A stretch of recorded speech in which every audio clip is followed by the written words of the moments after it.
I wish you all a very Merry Christmas and welcome back to the Off-Grid Garage here in sunny, hot Australia. We have 118 amps outside at the moment.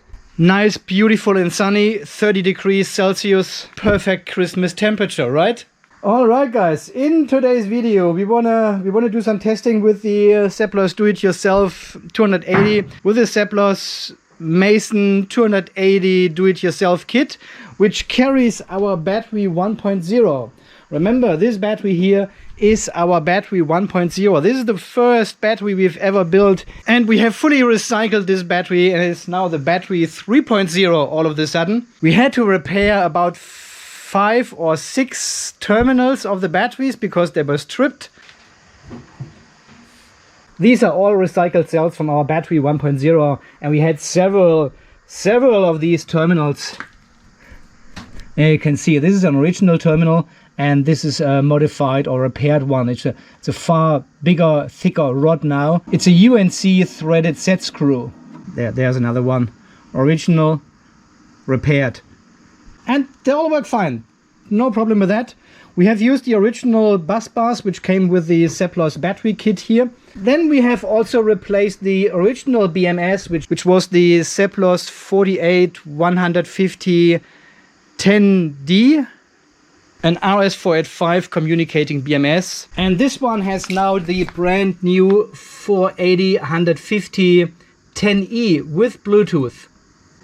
And the battery and the BMS shows me actually 280 ampere hours available capacity of the battery. But we have never fully calibrated this old recycled battery here with the new BMS. Yeah, this is the old 4850 10D with RS485 communication. And as it says in the box actually, the BMS calculates the real capacity through a full charge and discharge, of course. So please follow the following steps for the BMS. Charge the battery pack with 0.5 C until the BMS turns off automatically, and then discharge again with 0.5 C until the BMS turns off again. And then the BMS calculates and remembers and uses the real capacity of your battery, not a set one which you put in manually via the configuration. It measures the actual capacity of your battery. And this is exactly what I want to do today, because we need this battery operational very soon. And from what I can see, it says we are at 95.4% state of charge, 53 volts. So our battery should be almost full.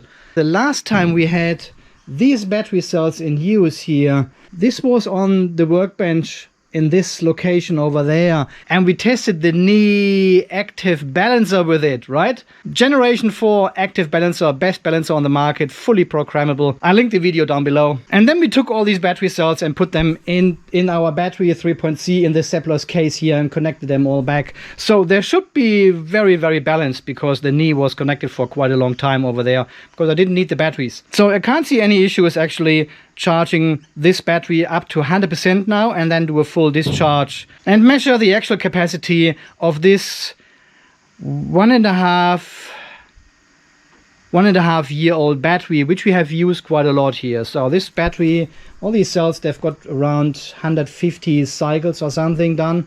It's still nothing, Considering they can do 3000 cycles easily, 150 is just nothing.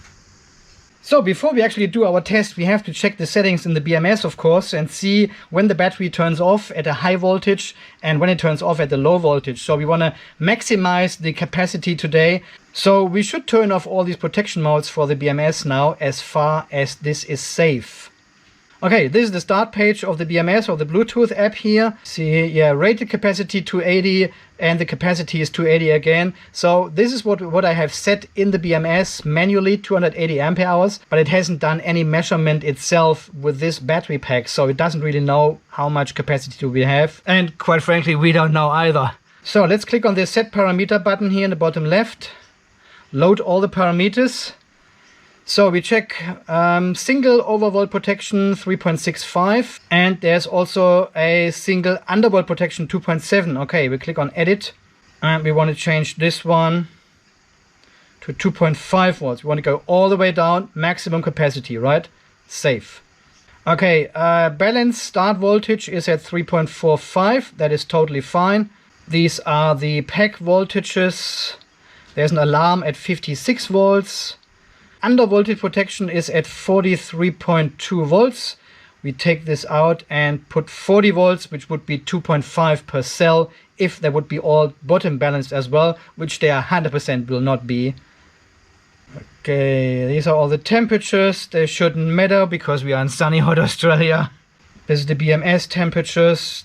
They are all good. Currents. So 160 charging, 160 discharging, well above the current what we are going to use it with. See here, rated capacity. This is what I have set manually of 280, so the BMS has a rough idea what to expect. And the state of charge is at 270, which is then the 95% or something it calculates. So, okay, these are all the delays, remaining capacity. Oh yeah, here remaining capacity protection 5%. So the BMS would actually shut down the battery if it calculates we have 5% state of charge.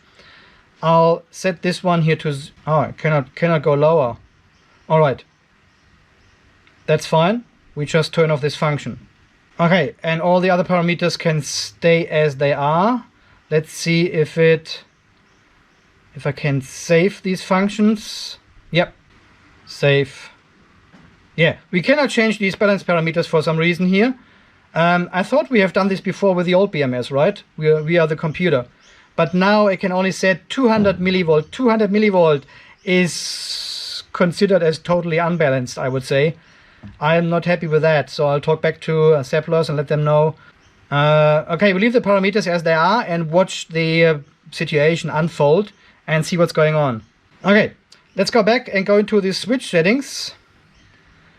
And here we want to turn off the... Here, it says here, remaining capacity protection. We turn this one off. We don't want the BMS to turn off at 5% state of charge at all. An alarm is fine. Battery low voltage, forbidden charging. No, we don't need that. Okay, this is all we need to turn off. Save, success. Parameter set, success. Okay, this is all turned off. So we shouldn't have any restrictions apart from the 2.5 volt at the bottom and 3.65 at the top when we recharge it later on. The programming of this BMS is still a bit wonky. Okay, I think so far we are good to go to fully charge the battery now to 3.65 volts and see what the balancer actually does. If it does anything at all. I'm always skeptic with these 150 milliamp passive balancing BMSs, but let's see how it goes. All the cells should be fully balanced by the knee active balancer. So, okay, what I have built here is I'm using the original Futronics connectors, which usually connect to our smaller Mason battery on the top of this one. But I want to have a look with the infrared camera as well and with all the cells here doing this test. So this one needed to go back on the cardboard for the time. And I'm using these cables as adapters now and have connected it's a 120 amp Anderson connector. So we can use the Xia inverter then here later on with this battery and fully discharge it, pumping all this energy into the car's battery because the Teslander sits on 20% state of charge at the moment since yesterday. So that was in preparation of this test here. Okay, so we have now connected the charger and turn this one on. We're charging with 21 amps. Yeah, there we can see 21 amps. So this should not take too long. So let's have a very quick look with the infrared camera at our battery. And well, there's nothing to see. These are all reflections from the shiny bus bars, so it's not an actual temperature. And the only really hot part we can see is this yellow transformer on the BMS, which has 45 degrees already now. But apart from that, nothing to see here. Everything is cool. And we are talking about temperatures of 23 degrees Celsius, 22.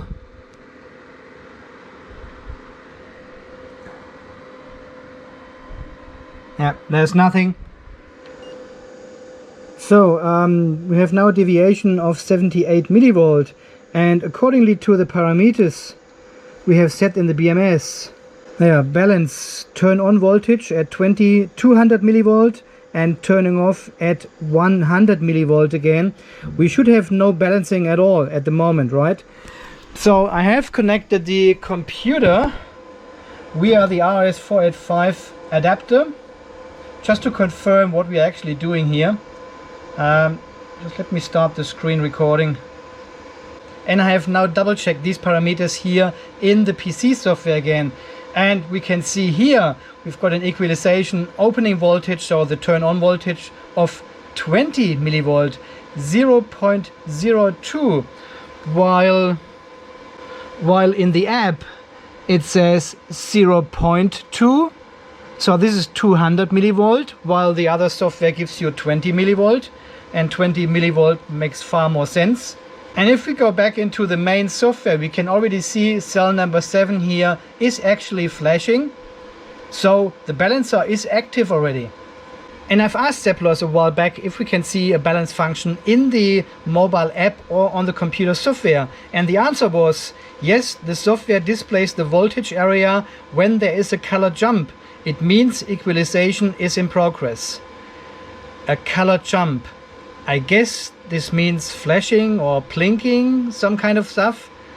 And I guess this would make sense because our cell number 1 and cell number 7 are both over 3.45 volts.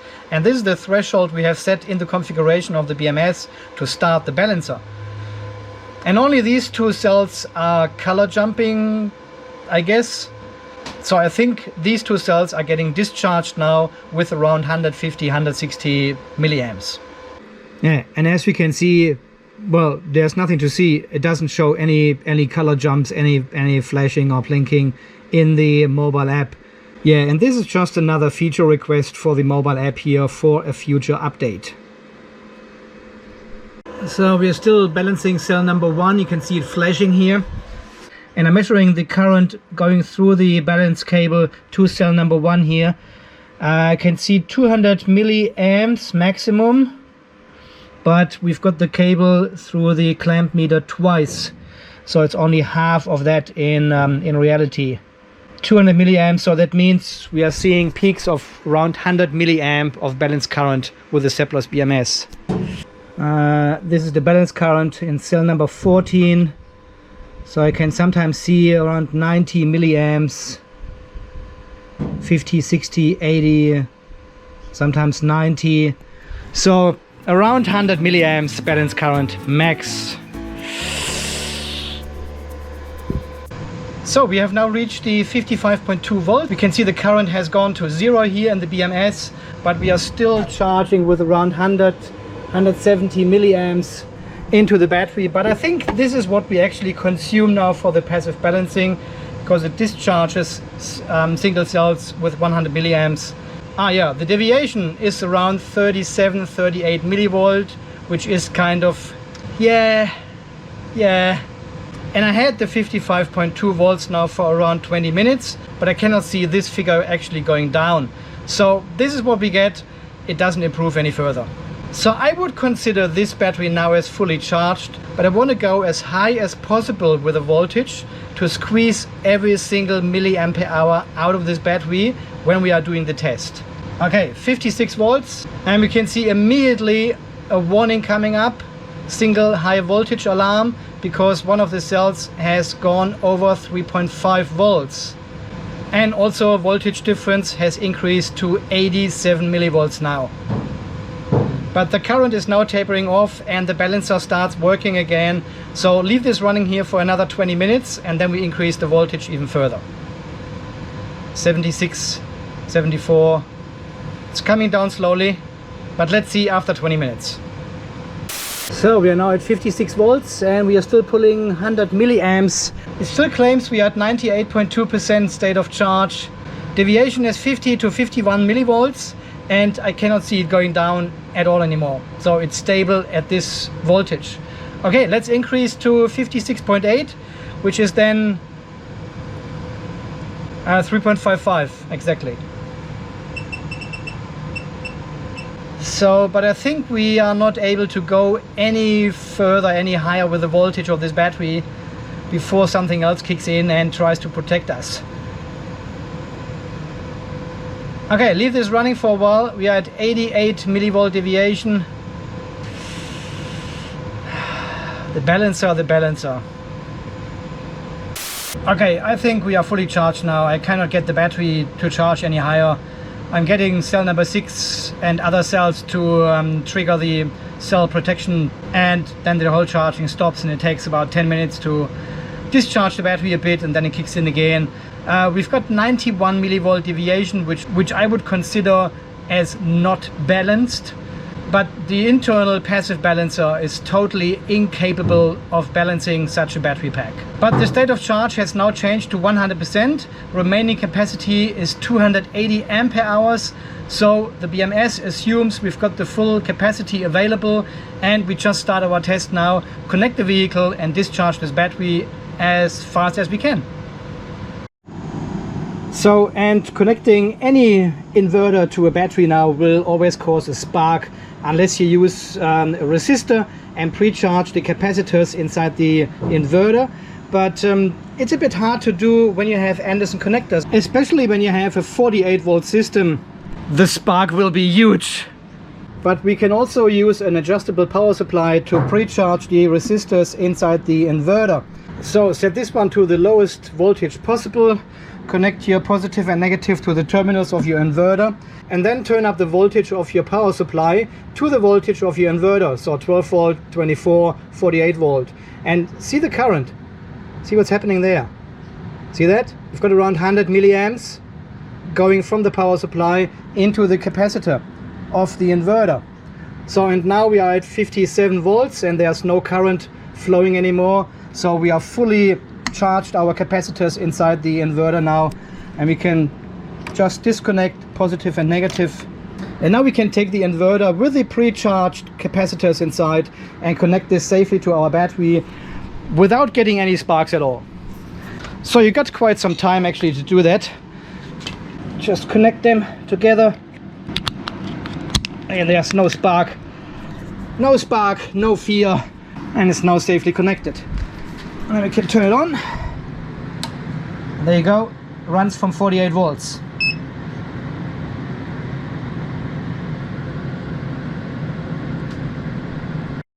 Okay, this is at 57.5 volts now.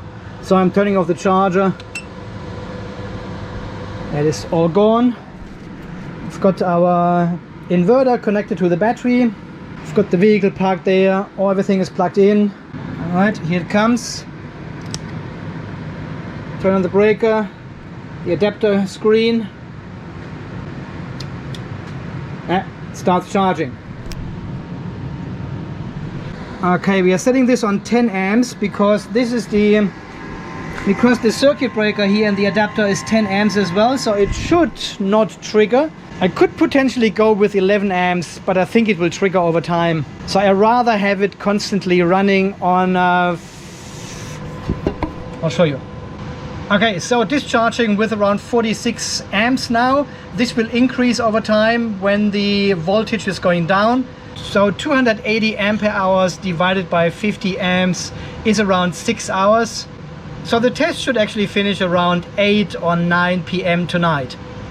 Okay, I guess we leave this running for a while here, and if something interesting happens, I'll let you know.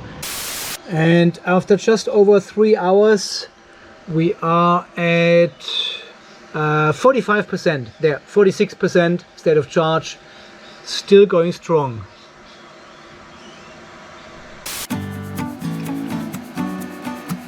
It is already dark. We've got shortly after 8 o'clock in the evening, so the system is running for 5 hours now, and we are down to 14.3%. That's what the BMS thinks it is, but I think we are already a bit further down. Having a look at the battery voltages here, the cell number 6, our cell number 6, right? It was and is still always the weakest one. It's down to 3.08 volts, and I'm not sure if it will last another 14%. The overall pack voltage is down to 50 volt and we are pulling still 50 ampere. Someone recently was asking why I'm always saying amps instead of ampere. And here we can see the deviation is going up to 86, 87 millivolt now. So we are seeing now the whole pack is spreading apart. Cell number 1 is still at 3.15. Okay, that'll be interesting. Oh, I just came back to the garage and we already have a low voltage warning for a single battery cell, which is cell number 6. So cell number 6 and cell number 8, you can see these two purple ones here are low in voltage, while we have cell number 1 still with 3.14 volts. Still strong. And we still have 31 ampere hours to go to reach the 280 ampere hours. And we can also see a red light is flashing here on the SEPLOS battery. There's one green LED left of the 4 and the red alarm LED is flashing as well. See, there's warning, yes. Go into warnings, confirm, and we can see an under voltage warning, yes. So as soon as you get any warnings on the BMS, the red light will flash here and you can see in the display what's actually going on. So that's pretty good with the SEPLOS BMS. You don't need to connect the app on your mobile phone or even start your computer and log into the software. Ooh, we are very close to an end. Okay, so having a look at the app, we can see an alarm up here. Clicking on it, it says monomer low pressure alarm, which is the single low voltage alarm. But it doesn't give you any information what battery cell it is, unfortunately. You can only see its device address 0, so you know it's in the first battery pack, but you don't know which cell it actually is, which is unfortunate. Device details, and there's no coloring, nothing in here. What you can see is cell number 6 here has the lowest voltage of the whole pack, so this gives it kind of away, but oh, we are down to 2.6 volts. And now we also get a warning, cell differential pressure invalidation. That means our deviation, our voltage delta is getting too large, 550 millivolt. And we are very close to turn off, and the cause of turning it off right now. 20 millivolt.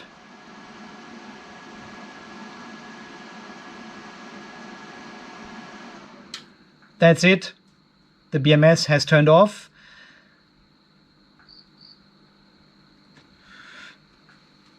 And also the vehicle has stopped charging.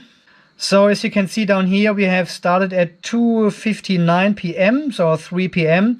with 70 kilometers of range. And now we have stopped at 8:17 p.m. with the battery at 152 kilometers. So this was like 82 kilometers charged into the vehicle now. This was depleting the whole battery pack.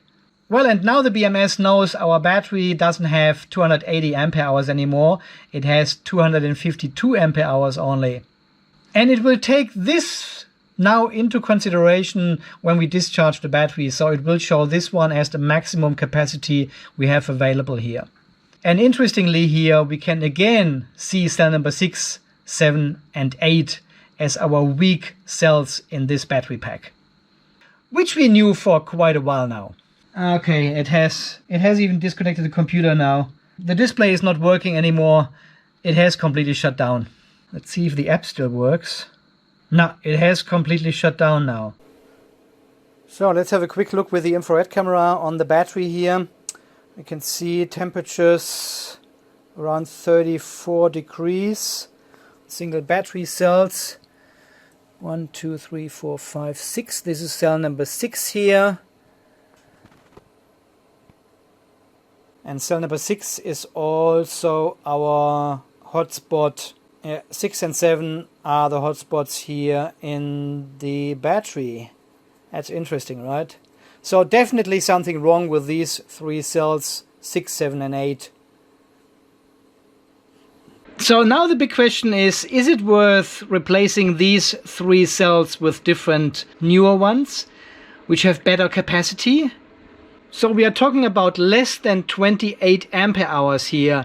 So, I mean, if we go ahead and replace these 3 weak cells now with new ones, we will get a bit more capacity out of the battery, but eventually there will be another cell like number 10 or 11 or something then. This will be our weakest point then, and then we have to replace these ones as well to make them as strong as number 1, 2, 3, and 4. I don't know if this is worth doing. So we are exactly 28 ampere hours too short of 280 ampere hours. This means 10%, right? That's exactly 10%. And considering we are not using the battery 100% DOD anyway, from 100% to down to 0%, so we're always leaving a bit of a buffer at the top and at the bottom as well. Well, this could be our 10%, right? This could be our 10% anyway. Discharging down to 5% and recharging to 95%. And this is under extreme circumstances only. As I know now, after all these testing and experiencing the battery shelf and everything, I've got a DOD of about 40% now. And this is with wasting as much energy as possible during the day. I would probably use only 10, 15, maximum 20% DOD of this battery every single day under normal circumstances. So that's why I think it is not worth replacing these 3 cells yet.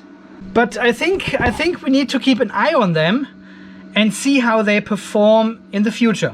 Because we know they are doing this shit for quite a while now. And 6, 7, and 8 were always the lowest battery cells in the pack. And we tried so many things to rectify that, right? Someone even polished the terminals of the batteries. I mean, can you believe that? And from the tests we have done with all these single battery cells here in the pack before, we know 6, 7, and 8 are a bit on the low side anyway. I'll link this video down below if you haven't seen it already. So I would say we leave it all as it is and keep an eye on these 3 cells and see how they perform in the future. We have now fully calibrated the Battery 1.0 aka 3.0 with the SEPLOS BMS. We can get 252 ampere hours out of this pack. And I guess the next step would be to reassemble the smaller battery pack with the larger battery pack again and repeat the test. The smaller battery has only half of the capacity as this one has. So this will be an interesting test. And I want to see here how the SEPLOS BMSs perform when they are paralleled. Different BMSs, different capacity batteries. What is going to happen? Does this work? Is one BMS freaking out? Is it delivering the correct information still to the Victron system? Well, there's only one way to find out. Okay guys, so far this video from today and tonight. As always, thank you so much for watching. Thanks for all your amazing support, especially over the Christmas period now. All your financial support and donations are much appreciated. Well, if you want to be one of these amazing and beautiful people as well, there's a link down under the video as well as on my website. You have to scroll all the way down. Thank you so much guys, you are amazing. And until the next video guys, you stay charged, stay safe, and thanks again for watching. See you then. Bye bye.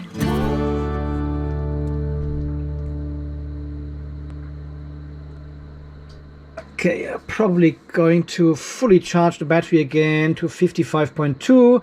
This is maximum. And let's turn it on. Oh, something oh, interesting.